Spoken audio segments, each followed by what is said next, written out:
চলে আসলাম পাস্তা ছোট্ট একটা রেসিপি নিয়ে। তো বন্ধুরা, দেখে আশা করি সবার পছন্দ হয়েছে, বেশ ভালো লাগবে। বাচ্চা থেকে বড় সবাই কিন্তু পছন্দ করবে নিরামিষ পাস্তা। তো শীতকালীন পাস্তার রেসিপিটা চটজলদি শেয়ার করবো আপনাদের সঙ্গে, ছোট্ট একটা ভিডিও বানাবো। আসুন রান্নাটা কীভাবে করলাম সেটা শেয়ার করি।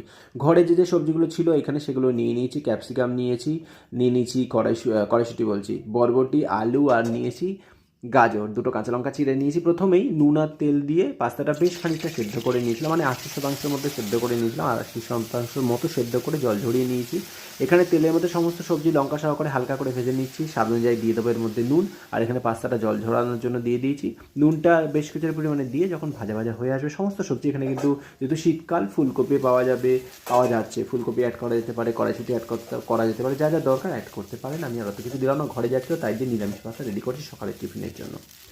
তো এখানে সমস্ত কিছু ভাজা হয়ে যাওয়ার পর পাস্তা দিলাম সেদ্ধ করে রাখা, তারপর নামানোর আগে দিয়ে দিচ্ছি গুঁড়ো করে রাখা গোলমরিচ, দিয়ে নেড়ে ছেড়ে একটা প্লেটে পরিবেশন করছি। তো বন্ধুরা, কে কে পছন্দ করেন হালকা পাতলা হালকা রান্না, অবশ্যই জানাবেন। পাস্তা কেমন লাগবে জানতে ভুলবেন না। ভালো থাকবেন, সুস্থ থাকবেন, সাবধান থাকবেন। দেখা যায় খুব তাড়াতাড়ি নতুন পর্বে নতুন করে রান্না নিয়ে ছোটো ছোটো ভিডিও রেগুলার দেওয়ার চেষ্টা করবো। টাটা।